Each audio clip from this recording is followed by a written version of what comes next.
right, let's talk more about what's going on in the commodities world. David Morgan, publisher of the Morgan Report, is with us right now.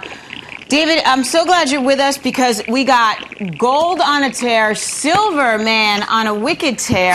Is this all because of the Mideast crisis? Well, yeah, part of it. I mean, obviously, I'm focused for words usually.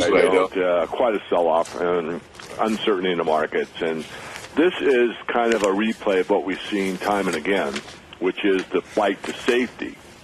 And that I put in quotation marks, Tracy, because safety really is the precious metals and commodities generally, but particularly the precious metals. But in days like this, it's a knee-jerk reaction.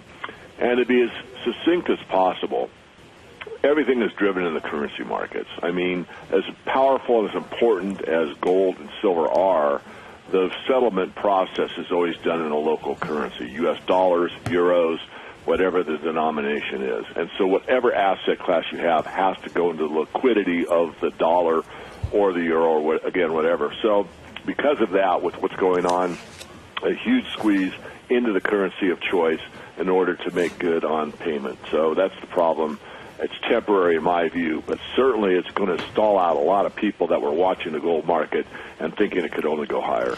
Okay, so gold hits a 3-month high on Tuesday. You think that's it? I do not. No, I mean, long term, the bull trend is still intact. This is some technical damage. This is going to probably be it for a while, though. Meaning, I would think on a sell-off like this, you'd probably see at least a couple weeks before we repair this damage. But it's so volatile and everything's happening so fast. I mean, the thought process could turn on a dime and people go, no, wait a minute. No, gold is important. I need it now. So they jump right back on it. Really tough calls in here. The fundamental fact remains, however, will be very clear that gold and silver are the place to be longer term. Whether you have to wait a week or two or three to get back in or not to be safer, I don't know. I like buying the dips personally. This ECB package, though, is really impediments for what's going on, isn't it? Tracy, it is. I mean, we've talked on your show so many times. You know, there's no one that really stands up and says, look, this is the absolute truth and this is the absolute solution. They just keep floating around the mulberry bush, coming up with these wild ideas and pretending that they can fix something that they don't really have a solution for. Why is silver up 32%? I mean, are we... I can't believe we're betting on the fact that the economy is expanding. No, it's not. Part of it is that, and I don't want to talk about both sides of my mouth, but I've followed the market, as you know, for like 3 or 4 decades. And whatever the manufacturers do with it, I don't think they warehouse very much, but it's a very seasonal event, early months of every new year. You always see a boost in the silver prices, or almost always. And I think that's for some of the larger silver users to make sure that they have enough for whatever it is, 6 weeks, 6 months, I'm not sure.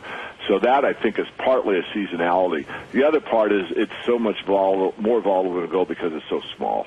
And there's a lot of new people coming in the market, and they're looking at what they can afford. Most people can't afford gold when it's near 2,000 an ounce, but they can't afford silver at 30 or 35.